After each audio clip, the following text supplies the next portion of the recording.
panguva ino mastreets muri kupisa paunyatsokuonekwa kunzi aiwa Blessed Geza ndiye anyatso kukonzeresa the turning point munyika yeZimbabwe.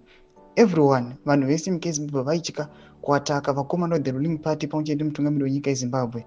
Nhau panapa Blessed Geza akuonekwa se champion, munhu ari kuonekwa kunzi aiwa akubringa back our freedom munyika yeZimbabwe. Ndokuti wasubscribe like oturn the bell icon. Tipinda panapa pahindo cnc yex vakomana vabuda vachiposta aiwa emerson mnangagwa Blessed Geza vabuda vanyora chiti Comrade Runesu Geza, popularly known as Comrade Bombshell, is a military general and intelligence supremo who was in the trenches fighting for the liberation of Zimbabwe.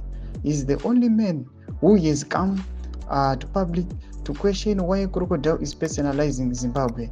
Kudos. Tomashwa nobuda nyora panapa achiti aiwa panguva ino Blessed Geza vanhu vanofanira kumutenda aiwa as much as they can. Noda kukuti aiwa achimirira mawo veterans panguva ino akonzeresa rift mubato guru reZANU-PF. Panguva ino yatakuona kuti vakomana vakutya, kunyange nevakomana vemauto vaihesiteta vachitya kumobiliza. Panguva ino vakomana vakuta vachikunyidzira vachifaitira for their own independence, nevakomana vari kunge vachingoluta mastate funds. Mashoko atiri kuona panguva ino kuti aiwa vanhu panguva ino vakangomirira kungonzwa nhau kwokuti aiwa chabvaruka kwakati. Tiri kuona munyika yeZimbabwe panguva ino vanhu vakunyatsokuona kuti aiwa nyika yeZimbabwe yakunakidza manje, tichiona even aiwa mamembers at the ruling party ZANU-PF panguva ino vari kutotya zvekare kutoita mapresa just because they know kuti anytime zvinogona kugovawira maconsequences aiwa akavabata panguva ino. Atoona kuti aiwa ramangwana ravo rinozobuda risina kunaka. Tudze mafungiro enyu moti kudii pamusoro pechitiko ichi?